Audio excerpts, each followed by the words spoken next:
Head coach, প্রাথমিক দল ও অর্ধেক স্কোয়াড ছাড়াই মাঠের অনুশীলন শুরু করেছে জাতীয় ফুটবল দল। কাবরেরা না থাকলেও আগামী কয়েকদিন তার পরিকল্পনা অনুযায়ী এশিয়ান কাপ বাছাইয়ে ভারত ম্যাচের অনুশীলন চলবে। স্পেন থেকে কাবরেরা অনুশীলন তদারকি করবেন বলে জানিয়েছেন সহকারী কোচ হাসান আল মামুন। ভারতকে হারিয়ে বাছাইয়ে প্রথম জয় পাওয়ার লক্ষ্য ফুটবলারদের।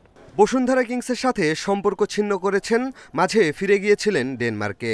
সেখান থেকে এসে জাতীয় দলের ক্যাম্পে উঠেছেন। দলের সাথে প্রথম দিন অনুশীলন তারিক কাজীর।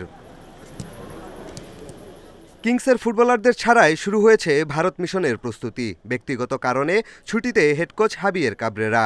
এখনও প্রাথমিক দল ঘোষণা হয়নি। মাত্র 15 ফুটবলার নিয়ে কাবরেরার ছকে অনুশীলন চলবে আগামী কয়েকদিন।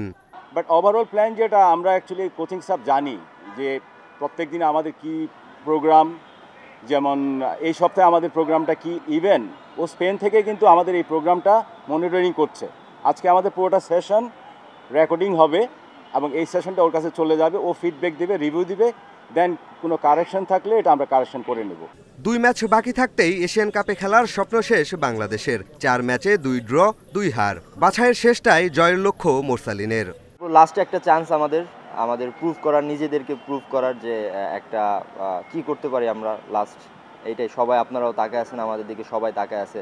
ঘরের মাঠে খেলা, তো কোনোভাবে এটা আমরা আসলে হারতে চাই না।